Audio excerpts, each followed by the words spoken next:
امام حسین علیہ السلام کا مدینہ سے مکہ تک کا سفر۔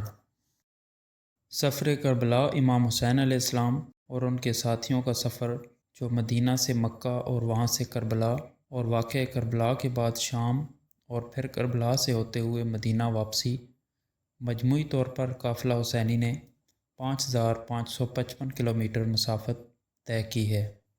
سفر کی وجہ: 15 رجب سن 60 ہجری کو معاویہ ابن ابی سفیان کی وفات کے بعد لوگوں سے یزید کی بیعت لی گئی۔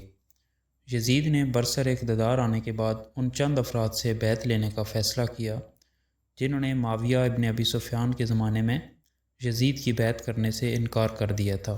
اسی بنا پر اس نے مدینہ کے گورنر ولید بن عتبہ کے نام ایک خط ارسال کر کے معاویہ ابن ابی سفیان کی موت کی خبر دی، اور ساتھ ہی ایک مختصر تحریر میں ولید کو حسین ابن علی، عبد الرحمن ابن ابو بکر، عبداللہ ابن عمر اور عبداللہ ابن زبیر سے زبردستی بیعت لینے اور نہ ماننے کی صورت میں ان کا سر قلم کرنے کی ہدایت کی۔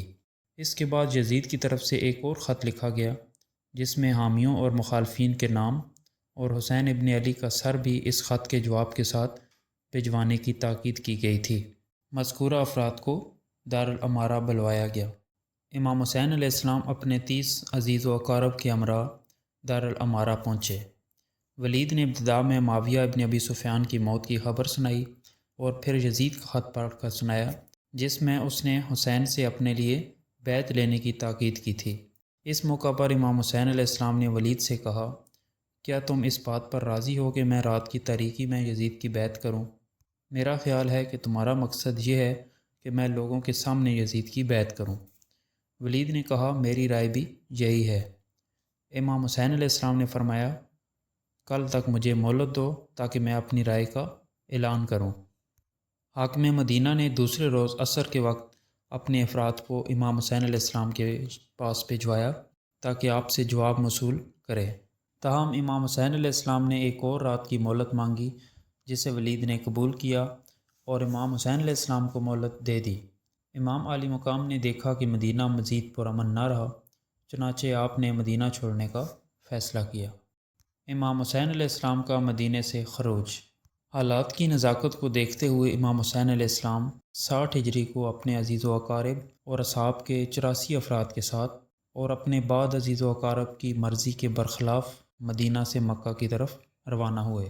اس سفر میں اکثر عزیز و اقارب آپ علیہ السلام کے فرزندان، بھائی، بہنیں، بھتیجے اور بھانجے آپ کے ساتھ تھے۔ بنی ہاشم کے علاوہ آپ کے اصحاب میں سے 19 افراد بھی اس سفر میں آپ کے ہمراہ تھے۔ آپ کے بھائی محمد بن حنفیہ کو جب امام حسین علیہ السلام کے سفر پر جانے کی اطلاع ملی تو آپ سے خدا حافظی کے لیے آئے۔ اس موقع پر امام حسین علیہ السلام نے بھائی کے نام تحریری وصیت نامہ لکھا جس میں درج ذیل جملے بھی شامل ہیں۔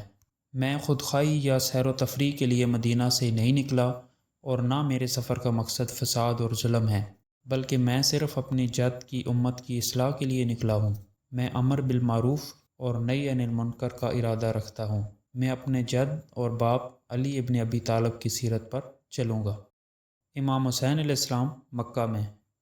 امام حسین علیہ السلام اپنے ساتھیوں کے ساتھ مدینہ سے مکہ کی طرف روانہ ہوئے۔ 5 دن بعد یعنی 3 شعبان سن 60 ہجری کو مکہ پہنچ گئے، جہاں اہل مکہ اور بیت اللہ کی زیارت پر آئے ہوئے حاجیوں نے آپ کا گرم جوشی سے استقبال کیا۔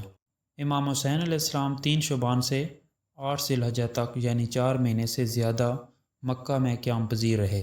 مکہ میں آپ کی تشریف آوری کی خبر سن کر مکہ کے لوگ نہایت خوش ہوئے اور صبح و شام آپ کے وجود مبارک سے فیض یاب ہوتے تھے۔